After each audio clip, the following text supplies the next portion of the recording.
My television career began unexpectedly.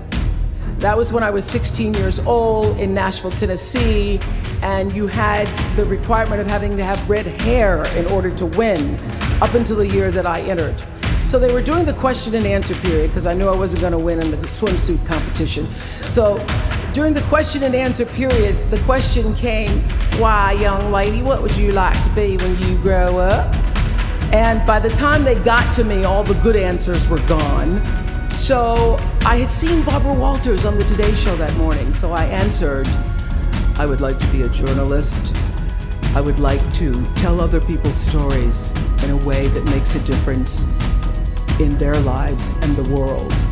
And as those words were coming out of my mouth, I went, "Whoa, I would like to be a journalist. I want to make a difference." Well, I was on television by the time I was 19 years old. And in 1986, I launched my own television show with a relentless determination to succeed. At first, I was nervous about the competition, and then I became my own competition, raising the bar every year, pushing myself as hard as I knew. Eventually, we did make it to the top, and we stayed there for 25 years. The Oprah Winfrey Show was #1 in our time slot for 21 years, and I have to tell you, I became pretty comfortable with that level of success. But a few years ago, I decided, as you will at some point, that it was time to recalculate, find new territory, break new ground. So I ended the show and launched OWN, the Oprah Winfrey Network. 1 year later, after launching OWN, nearly every media outlet had proclaimed that my new venture was a flop. Not just a flop, but a big, bold flop, they call it.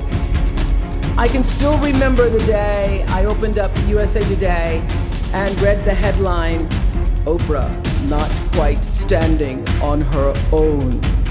It really was, this time last year, the worst period in my professional life. I was stressed and I was frustrated, and quite frankly, I was embarrassed. And I started thinking about when the morning might come, because at the time I thought I was stuck in a hole. And the words came to me, trouble don't last always. This too shall pass. And I thought, as I got out of the shower, I am gonna turn this thing around and I will be better for it. And when I do, I'm gonna go to Harvard and I'm gonna speak the truth of it. So I'm here today to tell you, I have turned that network around. It's really okay to feel bad for a little while. Give yourself time to mourn what you think you may have lost. But then, here's the key. Learn from every mistake, because every experience, encounter, and particularly your mistakes are there to teach you and force you into being more of who you are.